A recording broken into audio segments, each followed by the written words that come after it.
New Thought Media Network.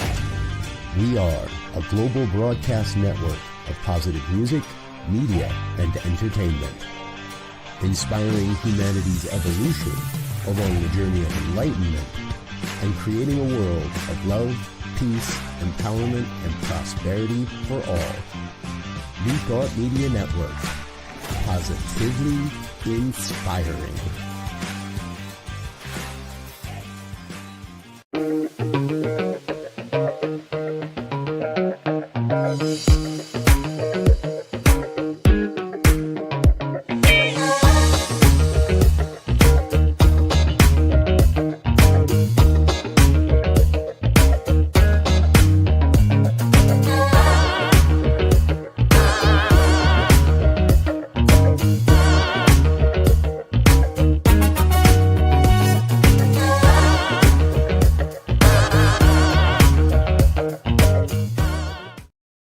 And hello again, dear ones. Reverend Robert with you here.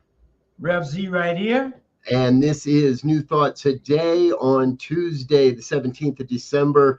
Always a good time to be with you. Thank you for being with us. We appreciate you being here. And I think you all know that we have a very, very special guest here with us today. And so we're going to let go of all the formalities and get right into it. Let me introduce you. Marianne Williamson is here with us. She, for more than 4 decades, Marianne Williamson has been a leader of spiritual progressive circles. She's the author of 16 books, 4 of which have been a #1 bestseller, New York Times bestsellers. A quote from her mega bestseller, A Return to Love: "Our deepest fear is not that we're inadequate. Our deepest fear is that we are powerful beyond measure," is considered an anthem for a contemporary generation of seekers. Her other bestsellers include A Woman's Worth, The Law of Divine Compensation, Tears to Triumph, and The Gift of Change. With her books and online classes, she has taught millions of people the universal spiritual principles at the heart of miracle-minded thinking. Williamson originally founded the Project Angel Food, a nonprofit organization that has delivered more than 18 million meals to ill and dying homebound patients in the Los Angeles area since 1989. The group was created to help people suffering from the ravages of HIV and AIDS. She's also worked throughout her career on poverty, anti-hunger, and racial reconciliation issues. In 2004, she co-founded the Peace Alliance and supported the creation of a U.S. Department of Peace, all the way back in the Dennis Kucinich days, if I remember correctly. Her latest book, Mystic Jesus, The Mind of Love, is available online and at bookstores everywhere. And I just want to say, we had the pleasure to be together back at the Parliament of World Religions about a year and a half ago. The first time we had a chance to meet and sit and speak, and that was your first appearance on New Thought Media Network. We're so grateful you've been able to come back and join us again. Welcome. Oh, thank you. It's great to be here with you guys. I'm honored, and I look forward to talking to you. Yeah, going to be a fun time. Yeah, it should be.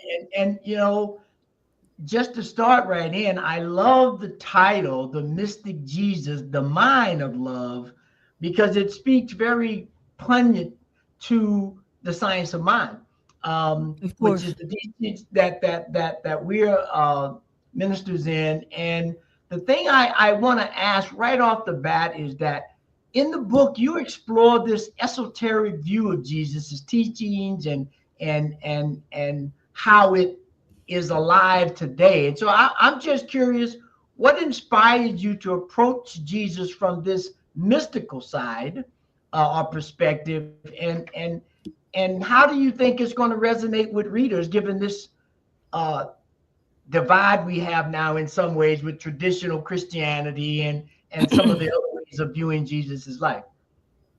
Well, I am a student of A Course in Miracles, and I write books about the Course, and I've taught classes. That's what my 40-year career has been.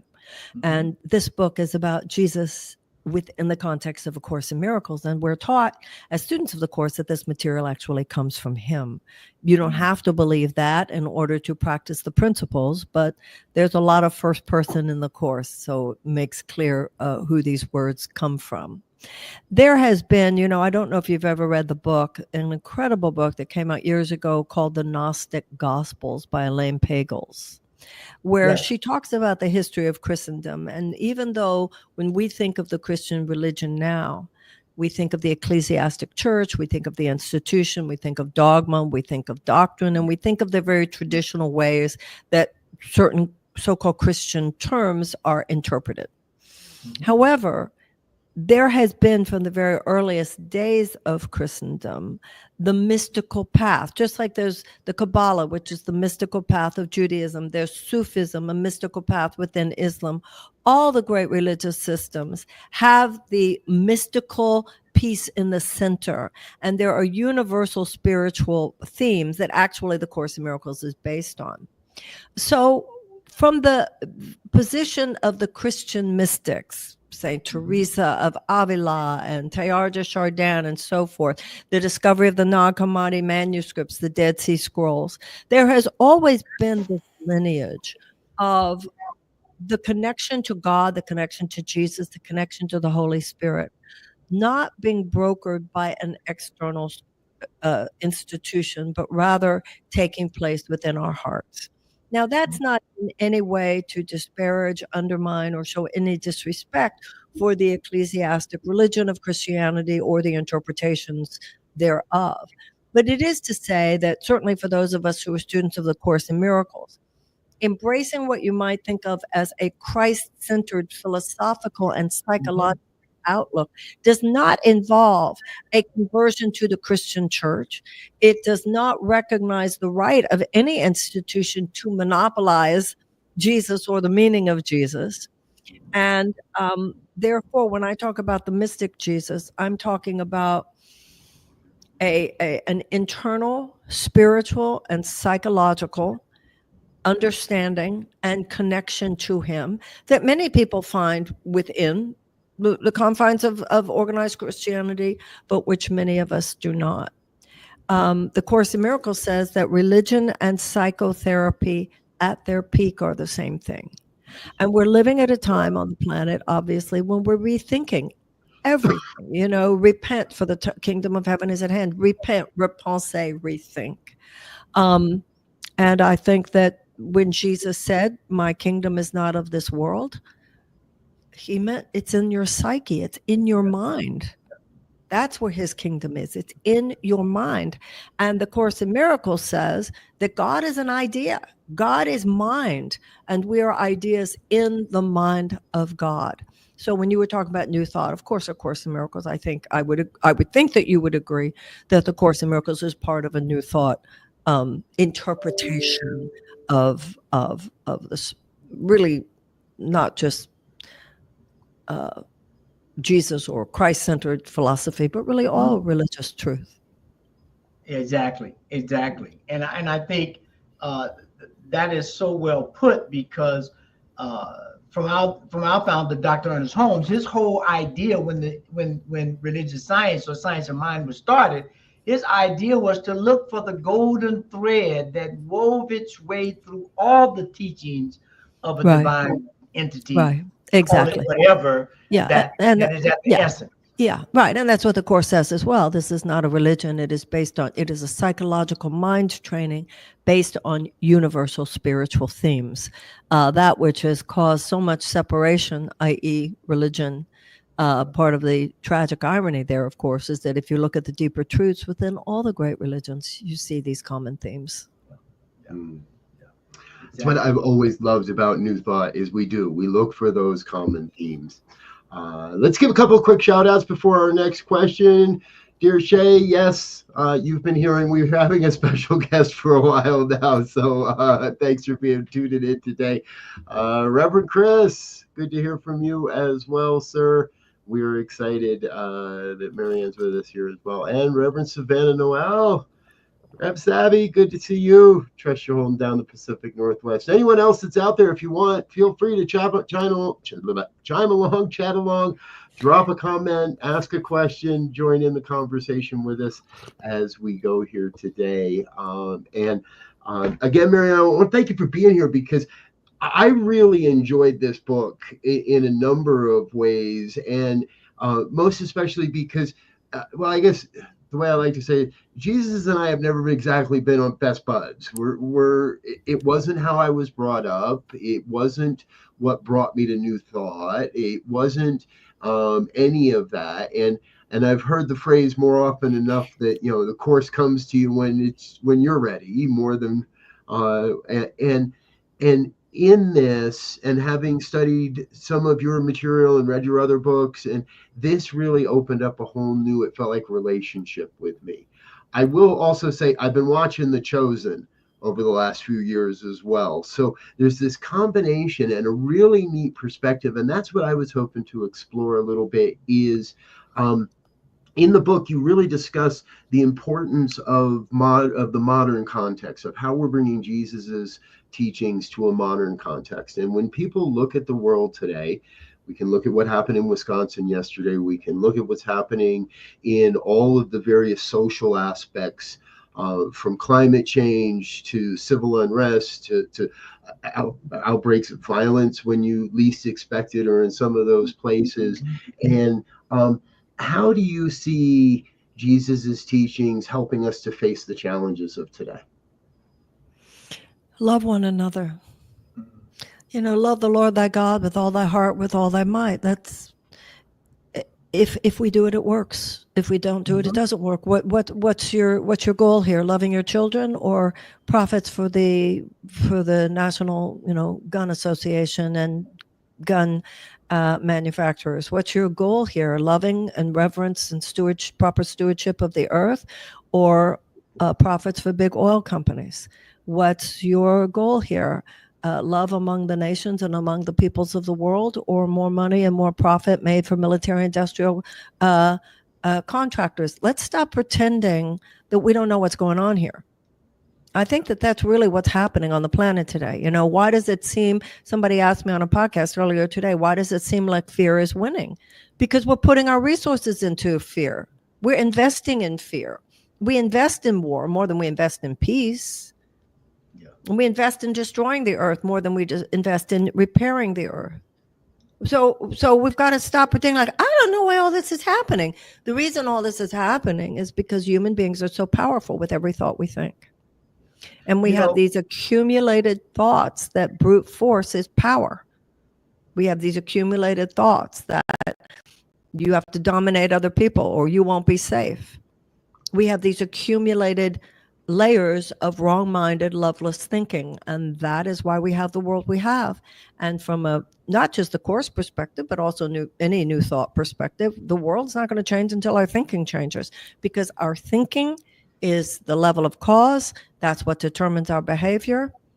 Right now, we're on a very destructive course because loveless thinking is still powerful thinking. The Course in Miracles says you are totally at choice what to think, but one thing you don't have a choice about is how powerful your thoughts are. So everybody wake up and know that if we continue the way we are, we will continue in the direction we're in, and no thinking adult thinks that that's a good thing. And the Course in Miracles says salvation, and obviously from this perspective, salvation just means being saved from your own insane thoughts, means considering the possibility there might be a better way. And that's what I think you do what you do. I do what I all doing the same thing. It's to say to people, we can do this life differently. We can think differently. We can behave differently, and then we'll have a different world. There's I forget which chapter, but you make a very good point on that exact thing where you talk about, reality is we are projecting our lives on like a screen, a movie projector onto the screen of reality, something to that effect. And that as we continue to have these thoughts, we will continue to project this movie, this drama, this horror, if you will, onto the screens of reality. And if we want to change that, then we need to change the real that's going in our mind to see a new reality, to see a new projection. And I love that. Absolutely. You know, the Course in Miracles says God created the law of cause and effect for our protection. And God himself, once he's created something, there's no changing it. He's not going to change the law of cause and effect. Every thought you think, the Course says, will create form on some level. If you don't like what's projected out there on the screen, you can't go up to the screen and try to change the plot of the film. It's just a projection of imagery. Right. You were created in the image, i.e. imagination, i.e. mind of God. And that's the only place where you can change what's happening on the screen. That's why the Course in Miracles says God's greatest gift that he gave you with which to change the world is your ability to change your mind about the world.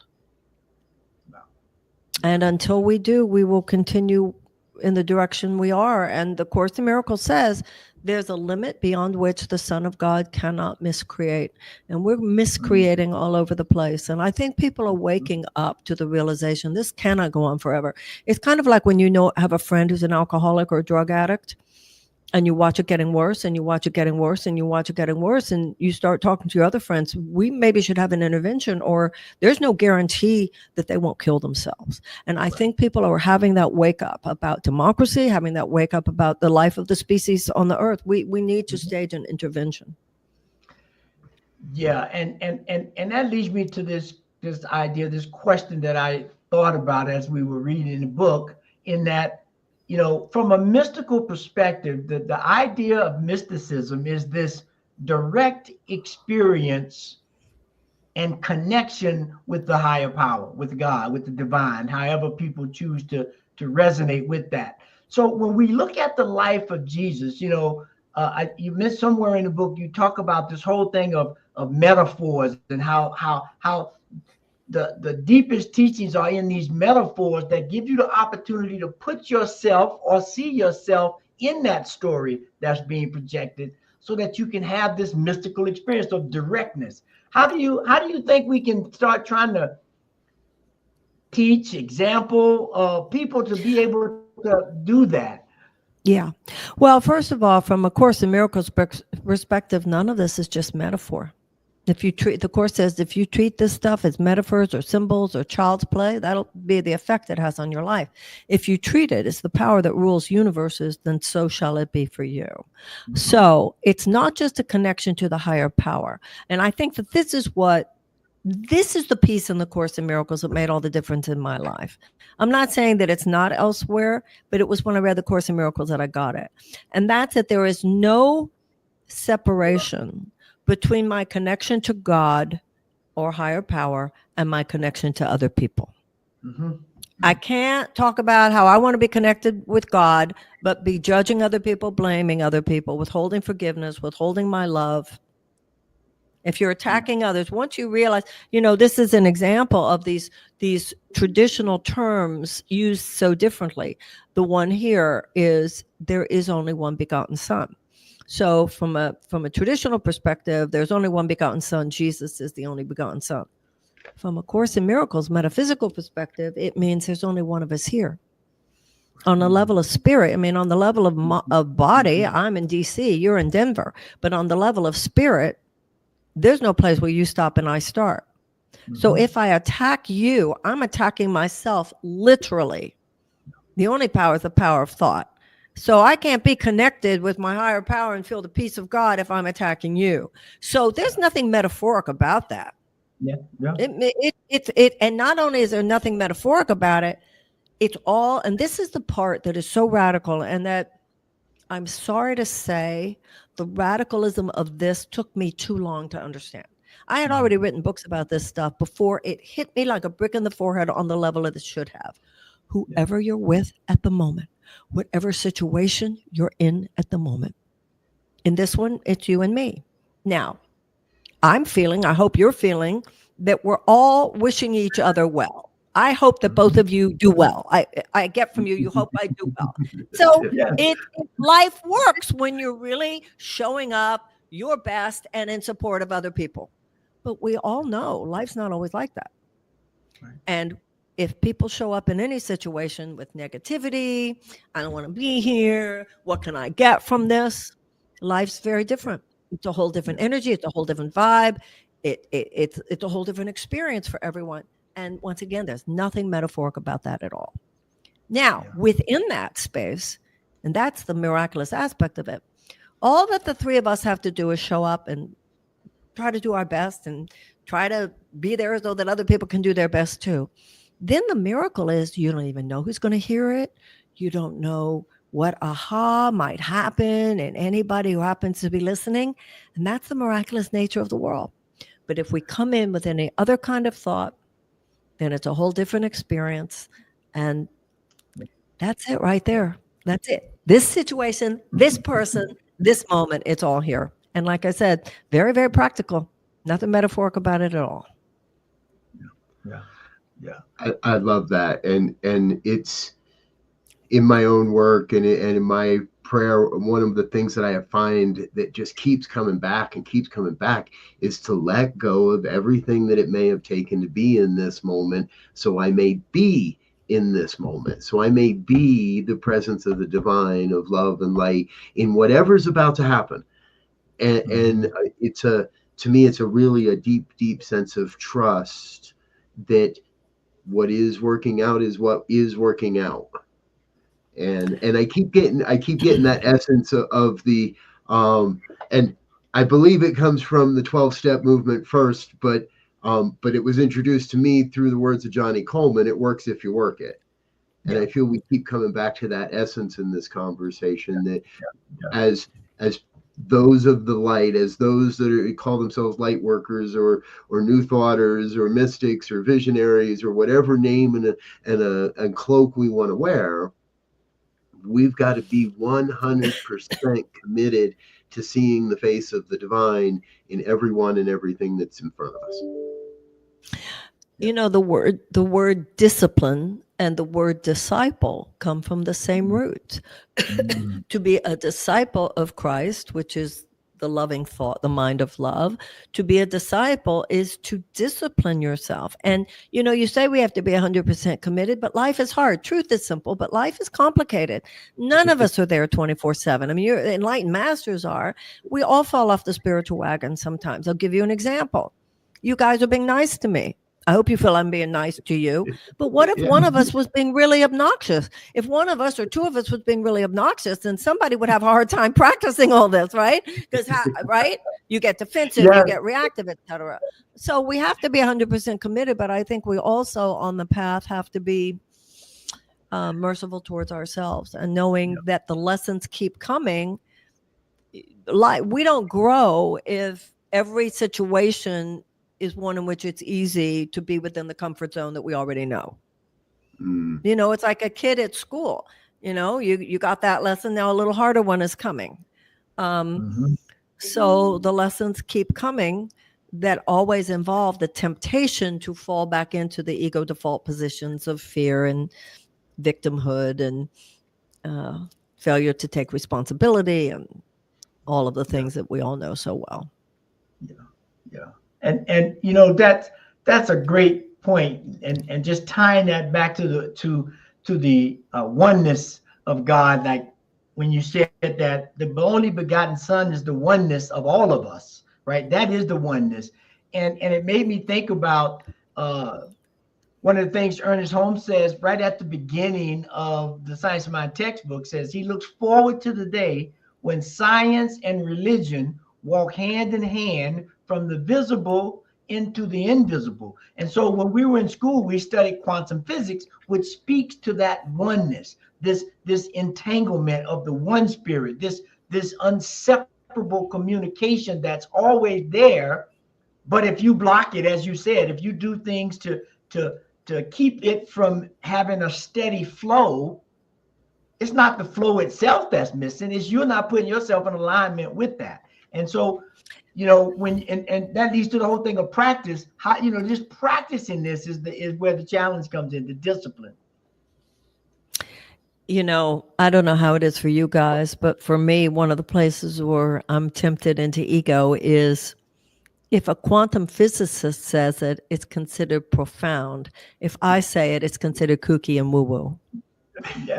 It's the same damn thing. Yep. So science is coming along. Science is coming along and now verifying, according to the Western medical scientific tradition, verifying what we have been taught has been the wisdom of the ages. Yes. Yes. Yeah. Yes. I do hear that too. Then is now. Then is now.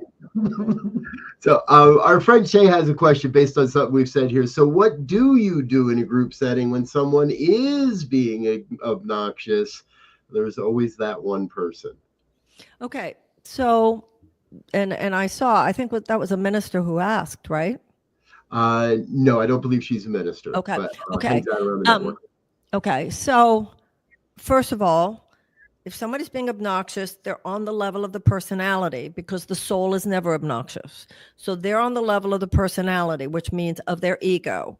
Our temptation is to respond on that same level. Won't work. They've fallen asleep to who they are, but if we're perceiving them according to their behavior as it's mistaken as an obnoxious, we're falling asleep to who we are. Plus, by falling asleep to who they are, we are bypassing our capacity to awaken them. So the Course in Miracles says the primary responsibility of the miracle worker is to accept the atonement for himself. So you go back into your own sweet spot, your own quiet, be still and know. Forgiveness means that you are going to extend your perception beyond what the physical senses perceive to what the heart knows to be true. So you look at that person, you're not stupid, you're a human being, you hear their obnoxiousness, you see the obnoxiousness on their face. Simply know, pray in that moment for help, and you're having a second set of eyes and seeing the truth in them. If you speak to the personality within them, you will not help. Speak to the Christ within them. Obviously, that's not the words that you say. Once you get into that place, you will know what to do. It might even be it might even be silence. It might even be just the quality of your silence. But they need to be, it's like a rabid dog, just don't get in there with it. Go into your silence. Go into your silence. And it becomes like my mother once told me, I was making chili. I remember I was living in New Mexico. My mom was in Texas. Mommy, I'm making this chili. People are coming over, and there is, I put too much cayenne pepper in it, and it's too hot. What should I do? She said, get a raw potato, and you put a raw potato in it, and it will suck out the cayenne pepper. So the mind of Christ will suck out the craziness. Okay. I'll give you an example. When I asked if this was a minister, I've been out doing what I do for over 40 years, and I know you guys have been at it a while yourselves. Sometimes there are people in the room, and I have had it happen twice. And when you're in work such as we do, you're not only the guardian of the emotional safety in the room, you could even be the guardian of physical safety in the room. Yeah. There have been a couple times somebody stands up and they're more than obnoxious. They're obviously sort of out of their minds, which in today's world scares people. Yep. And I remember one incident, but I've had it happen, the essence of this more than once. I see the people in their best of intentions, who were the people guarding the space, going to take that person and kicking them out. That's the worst thing to do in today's world. That person could get a gun and come back. That's the last thing you do. Rather, and the whole room is with you, because the whole room sees what just happened, and the whole room looks back at you. And it's unbelievable, because the leader of the room sort of models. Right? So the leader of the room, who's smart and miracle minded, is not going to say, that person has to leave now. Not in a case like that. And the whole room will model you getting very deep and very quiet. And you feel the Holy Spirit take you onto the level of frequency that person is, and the whole room will join with you in that. And the embrace of that person's true self replaces the energy of fear that was aroused by their not being their true self. Right? Mm-hmm. And you talk to that person from that place, and it works. Yeah. And that's the miracle. You speak to the truth in people, even if they themselves are not in touch with that. Now, if you're in a room and somebody's being obnoxious, it's not like boundaries are never acceptable. It's not like love will never say no, because sometimes love does say no. But if you don't first, one of the lessons in the course is let all things be exactly as they are. You have no power to change people until you first go into that place where they can feel that you accept them exactly as they are. And then within that, you can make it very clear that this behavior isn't acceptable, whatever, but first you have to join with them. And once again, that goes back to what we're talking about. You can't, to be in touch with God is to be in touch with people. Like in that line in Les Mis, to love another person is to see the face of God. Yeah. So that person might be obnoxious, but the soul is never obnoxious. Speak to the truth of who they are. All minds are joined. And if you're willing to see the truth of who they are, they will feel that validation. Yeah, you set a point there. I'm a starving musician. I quit too soon, but I still love music.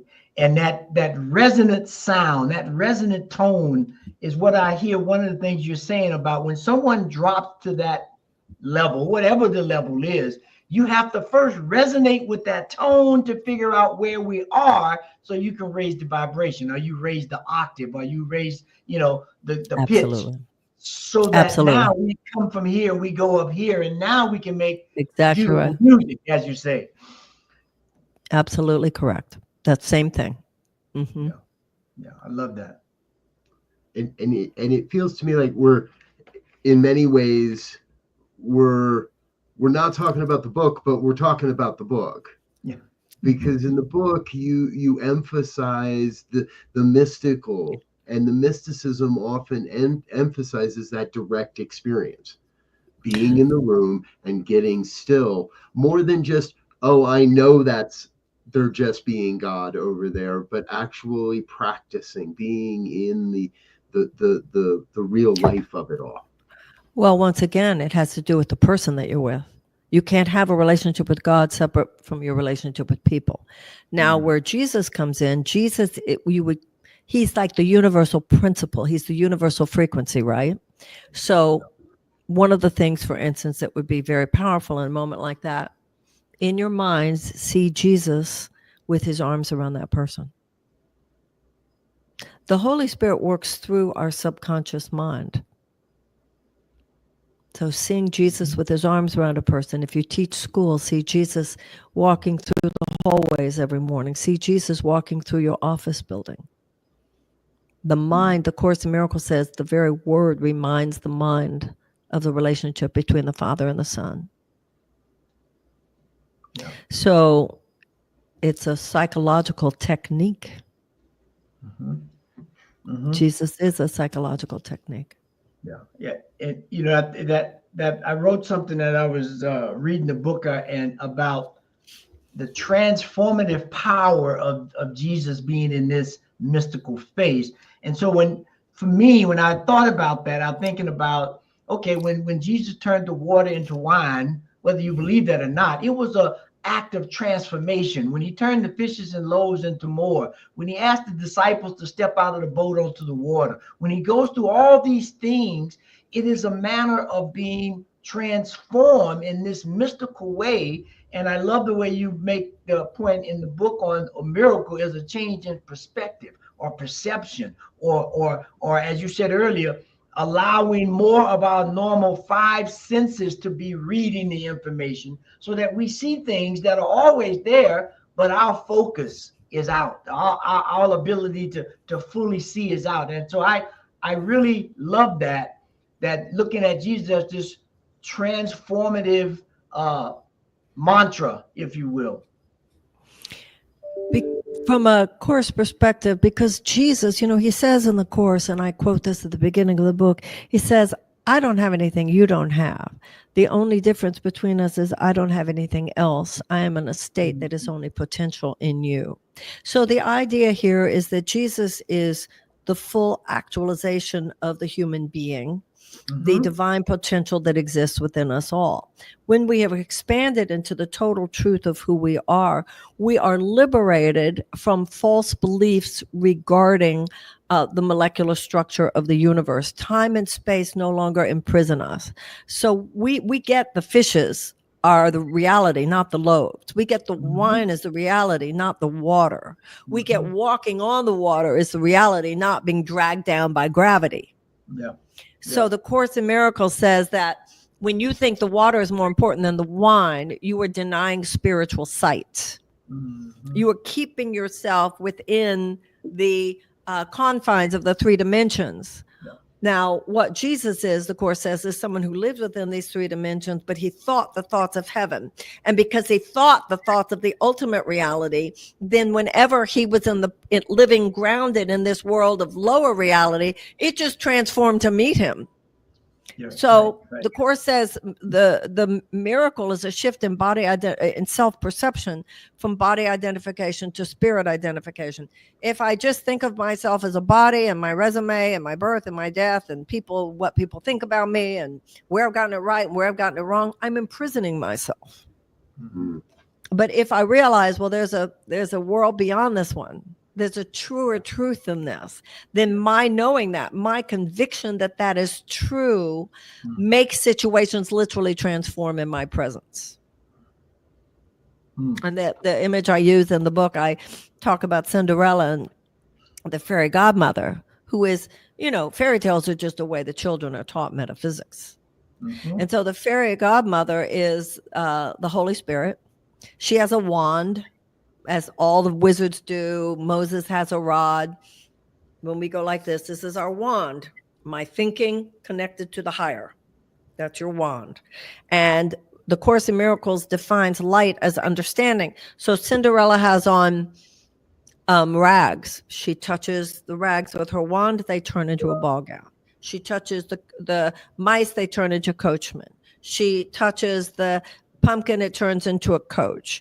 Because she put her light on them and they transformed. The light of understanding is what's really going on here. What's really going on here is that I have God's work to do, and that's all my only goal. And when you have that higher consciousness, then if there's something keeping you from going to the wherever you need to go, a seat will just happen to open up on the plane. The train will just happen to stop by your town. Somebody will say, I'm driving to Boston. You want to come with me? And you go, oh, how could that have happened? You know exactly how that happened. Your mind was that you are about your Father's work and you want to be fully available to help in whatever way the universe would have you help. And it just happened to be in Boston by 8. And so. And there you have it, right? I love it. I love it. You remind me of a trip to Vancouver and a gate agent that told me there was no way I was getting on a plane. But she said it in a way that I didn't quite understand her, and I'm sorry. And I was like, I'm sorry, I don't know what you mean by that. And she looked at me, she goes, it means you could be a miracle if you get on that plane. And I was like, oh, well, that's cool. I could do miracles. And I had only found new thought. I was in this maybe a year or something, right? I was green behind the ears. I was like, oh, that's cool. We could do miracles. And I walked across to the other side of the concourse. I sat down and I listened for the call signs on this plane. And then I listened to them call for somebody to come to the desk. And then 5 minutes later, they called for that person's name to come to the desk again. And then they gave him a third call. And then they called my name and told me that there was a seat on the plane for me because the other guy never showed up. Hello. But that, what, I want to tell you something. The Course in Miracles, miracles arise from conviction. You used your word. Yeah. You stated it. That's brilliant. That's beautiful. We can do miracles. Folks, we are going to do some miracles of some sort here today. But first, we're going to say thank you to some of our sponsors and our organizational donors. Give Marianne a chance to take a sip of water and a breath here. But we got a little bit more time coming up after this. So stay tuned, stay with us. Let your friends and family know what we're doing here on New Thought Media Network. We'll be right back after these messages. Stay tuned. New Thought Media Network proudly presents the 2025 season for Nonviolence Meditation Series, January 31st through April 4th. Embrace nonviolence every day with our 64 unique video meditations. Join us at 6 a.m. Mountain Time or watch anytime on our YouTube channel. Featuring a collection of New Thought voices, the 2025 season for Nonviolence Meditation Series. Only on New Thought Media Network, January 31st through April 4th. Please help us say thank you to our organizational sponsors, including the Hefferland Foundation, Affiliated New Thought Network, International New Thought Alliance, Science of Mind Archives and Library Foundation, Center for Spiritual Living Denver, Center for Spiritual Living Midtown, New Thought Philadelphia, Planned Happiness Institute, Summit Center for Spiritual Living, One Heart Retreats, Center for Spiritual Living on the Lake, Unity Kitchener, Unity Spiritual Center Ottawa, Om Center for Spiritual Living, Satya Center, Begin Within Ministries, Center for Spiritual Living North Jersey, Unity of Savannah, and the Center for Spiritual Living Seattle, as well as all of our individual donors. Thank you for being part of the New Thought Media Network. Please like, share, and subscribe. New Thought Media Network, positively inspiring. And we're back with more of New Thought today here on the New Thought Media Network. My brother, Reverend LZ, and I, and our very special guest, Marianne Williamson, live here on a Tuesday afternoon. So, Marianne, one of the questions that came to me kind of like early this morning, and I don't know why I didn't think of it sooner, but I think it's probably a simple one. What are you reading? Like, what books are captivating you and capturing you, and what's on your nightstand as far as what are you reading right now in your life, in your ministry? I love memoirs. And the model, Elle McPherson, sent me her memoir. And I'm reading it and enjoying it very, very much. Something about reading before I go to bed at night. The other book that I'm still in the middle of that I had not finished yet is Lincoln on Leadership. So I'm reading Lincoln on Leadership and also a book called Elle. A book, you know, I went through, as you know, I ran for president, and my season of healing was pretty deep. There was a lot to heal from. There was a book that I read towards the end of that phase that was not overtly spiritual, but which I highly recommend, and it's called "The Obstacle Is the Way." Do you know about that book? No. By a man named Ryan Holiday. I have since learned that he's apparently very popular and all this kind of stuff. I didn't know about his work. He works on, his stuff is based on Stoic philosophy. Apparently it's a very popular book, The Obstacle is the Way. It's so good because what I got from that book is we all know you have to go through the obstacle. We know you have to get above the obstacle. But the dimension of all that he added is that there is something about what you go through and what you learn from being in the midst of the challenging obstacle that actually sets you up for the bigger win on the other side of it. And he actually talks about people like Thomas Edison, for instance, people who went through terrible challenges and obstacles and then had their biggest win afterwards because of what they learned going through it. And that book was very, very helpful to me. It's not overtly spiritual, but it's very spiritual. Yeah. Beautiful. Thank you. Well, and you know, I find those books are sometimes the most spiritual, because when you can read those books and tap in, it for me, it gives me that metaphysical perspective of someone living this stuff, a direct experience of how you go through it. Yeah, because And, people such as yourselves and me and many people who would be listening to you have already read the metaphysics. We get it. We get it up here.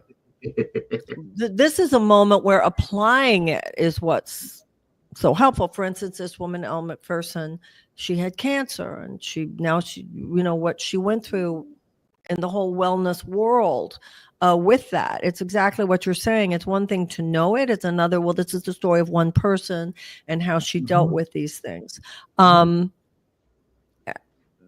We've all read the same books by now. We've all listened to the same tapes.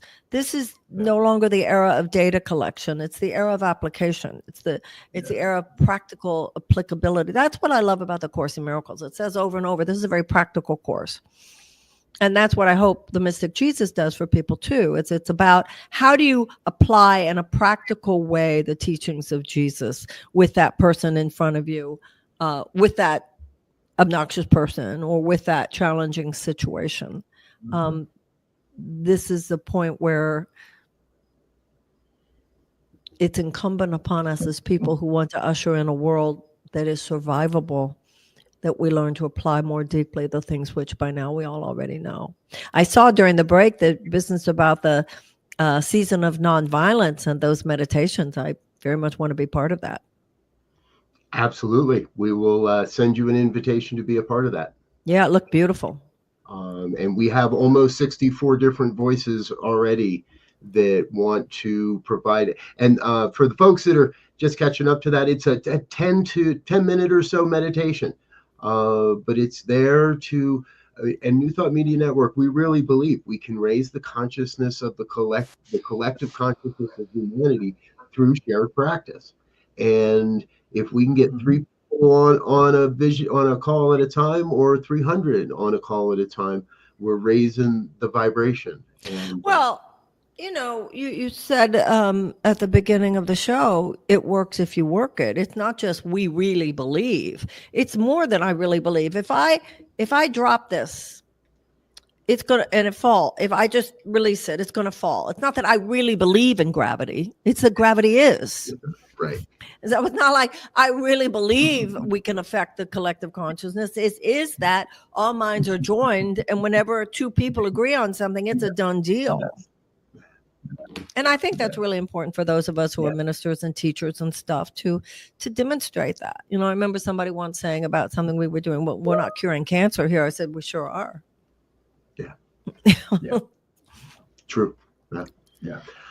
Dear friend, all of us, Celeste Frazier's on the line. So Robin and I talk about this all the time. Go. Okay, there it is. Dear friend, Celeste Frazier's on the line, just saying hello to everyone, and loves that Marianne's putting the Course in Miracles in the forefront of the 21st century readers and seekers. Revolutionized her life and relationship in a big time. Yeah, thank you. Thank you. It's we've been saying it here on this program a lot. Now is the time. Now is the time to make all of this real for ourselves in a tangible way, not just real in our minds, but in a tangible way. So before we do run out of time, and I know you've got to scoot out maybe just a little early here on this today. So before we run out of time, what's the vision for you? What's the next? I don't want you to give up any projects you're keeping quiet or anything, but overall, if you were to look at the future of New Thought, what do you see your part in it all, and where are we all kind of headed? Well, I think that we're in a period of processing. I think everybody's just shocked by where we find ourselves as a country and as a species. I don't think it's that people are apathetic. I think people sort of can't believe what's going on.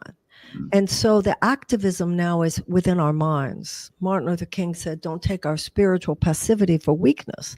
We are spiritually active. He said, don't take our material passivity for weakness. So I'm doing what everybody I know is doing. I'm just trying to figure out what I've been through, taking responsibility, atoning, forgiving. And I know that as I find myself more and more able to align with the best in me and emerge from the past forgivingly, then the next steps will be made available. But right now, this isn't a moment of, next I'm going to, I mean, there are little intimations, but I'm where everybody else is. Dear God, show me how I can best serve. Yeah. Show me how I can be a better person. The Course in Miracles said, I was just going to say, you remind me of that statement by Dr. King that says, take the first step with confidence and assurity, even if you don't see the second step. But once you get clear and centered, if you take the first one, they'll appear. I love that. Yeah, God doesn't deliver to you a 6-month prospectus. He delivers to you the wisdom and the knowledge of who he needs you to be in this moment, on this day. And what he needs you to forgive and what he needs you to atone for is every bit as important as what he needs you to do 6 weeks from now. And until you do that inner work, the inner work is as important as the outer work. And that's really what we're all about. Because of the reasons that we've said, you have to have new thought before you can have a new world. And so I'm in that sense where everybody I know is. It's like nobody knows what's going on here. And we don't know what's going to happen. It's going to be very different. We're going to have a new president. Things are going on in the world. We all just have to be very psychologically, emotionally, and spiritually sober, observant, listening, and available to this moment.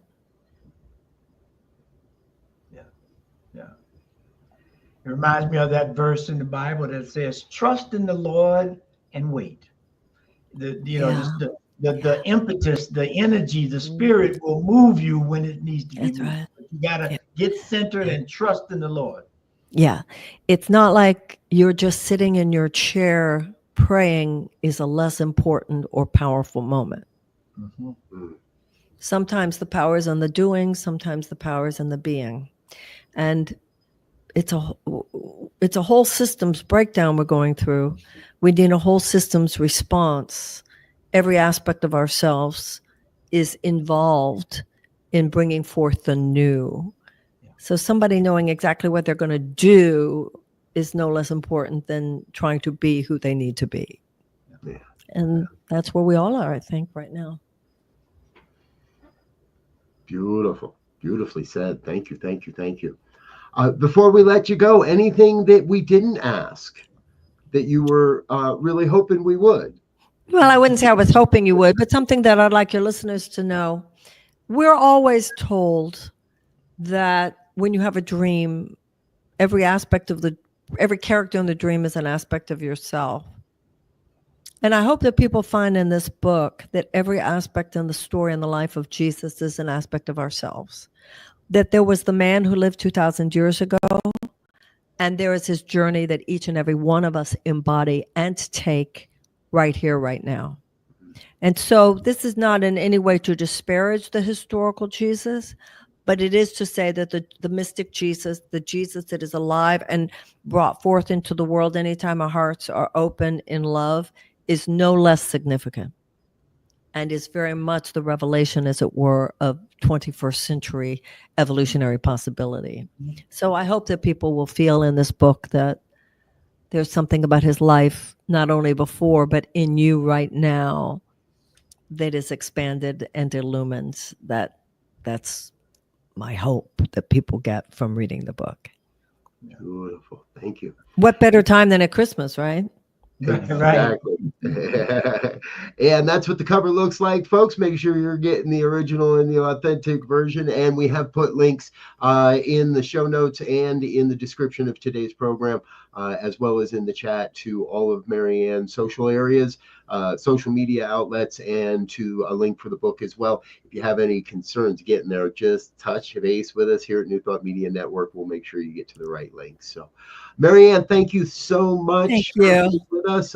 We know you are always in, it seems like you are always into so many wonderful things to bring forward this light and this truth onto the planet. So we want to thank you again, and hope that we've done a good enough job. You'll come back and join us again sometime. Oh, absolutely. Wonderful being with you. It was an honor. Thank you. And good luck to you. We're all in this together. Yes. Amen. Much love to you guys. Talk to you later. Bye-bye. Bye. Bye now. Folks, we'll be back again next week. Until then, peace and richest blessings. Bye now. Oh, I lost my exit video though.